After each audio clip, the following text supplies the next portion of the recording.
हर हर महादेव भक्तों, कैसे हैं आप सब लोग। एक बार फिर स्वागत है आपका घनश्याम वाणी चैनल में। तो अभी तक हमने माघ मास के सप्तम अध्याय तक की कथा का श्रवण किया है। आज हम अष्टम अध्याय की कथा का श्रवण करने जा रहे हैं। तो सप्तम अध्याय की कथा तक सुनने के लिए आप डिस्क्रिप्शन में लिंक है, आप वहां से जाकर के देख सकते हो। वहीं से मैं कथा को आज आगे बढ़ा रही हूँ। तो 8वें अध्याय की कथा कुछ ऐसी है। यमदूत कहने लगे कि तुमने बड़ी सुंदर वार्ता पूछी है। यद्यपि मैं पराधीन हूँ, फिर भी तुम्हारे स्नेहवश अपनी बुद्धि के अनुसार बतलाता हूँ। जो प्राणी काया, वाचा और मनसा से कभी दूसरों का दुख नहीं देते, वे यमलोक में नहीं जाते। हिंसा करने वाले वेद, यज्ञ, तप और दान से भी उत्तम गति को नहीं पाते। अहिंसा सबसे बड़ा धर्म है। तप और दान ऋषियों ने बतलाया है।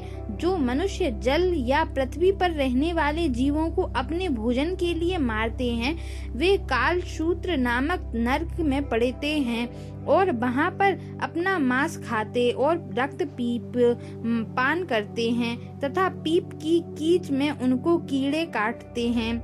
हिंसक जन्मांध, काने, कुबड़े, लूले, लंगड़े, दरिद्री और अंगहीन होते हैं। इस कारण इस लोक तथा परलोक में सुख की इच्छा करने वाले को काया, वाचा तथा मन में दूसरों का द्रोह ना करना चाहिए। जो हिंसा नहीं करते उनको किसी प्रकार का भय नहीं होता। जिस तरह सीधी और टेढ़ी दोनों प्रकार की बहने वाली नदियां समुद्र में मिल जाती हैं, वैसे ही सब धर्म अहिंसा में प्रवेश कर जाते हैं।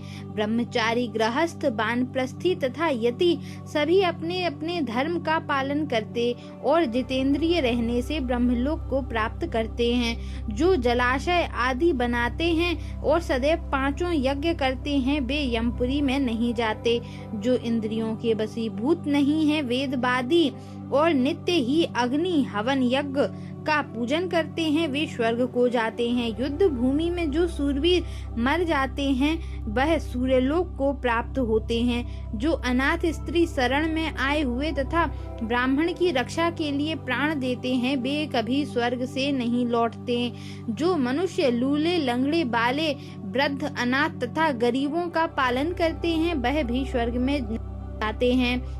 जो मनुष्यों, गौओं के लिए पानी का आश्रय करते हैं तथा कुआं, तालाब और बावड़ी बनवाते हैं, वे सदैव स्वर्ग में निवास करते हैं। जैसे जैसे जीव इनमें पानी पीते हैं, वैसे ही उनका धर्म बढ़ता है। जल से ही मनुष्य के प्राण हैं, इसीलिए जो प्याऊ आदि लगाते हैं, वह अक्षय स्वर्ग को प्राप्त होते हैं। बड़े बड़े यज्ञ भी वह फल नहीं दे पाते, जो अधिक छाया वाले वृक्ष मार्ग में लगाने से देते हैं। जो मनुष्य वृक्ष रोपण करता है, वह सदैव दानी और यज्ञ करने वाला होता है।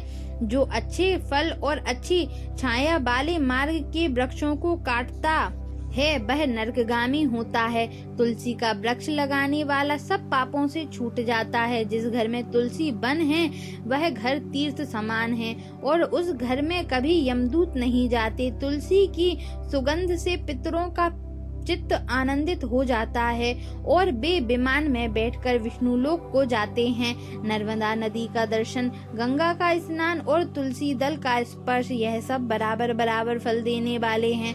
हर एक द्वादशी को ब्रह्मा भी तुलसी का पूजन करते हैं। रत्न, सोना, फूल तथा मोती की माला के दान का इतना पुण्य नहीं जितना तुलसी की माला के दान का। जो फल आम के 1000 और पीपल के 100 वृक्षों के लगाने से होता है, वह तुलसी के एक वृक्ष के लगाने से होता है।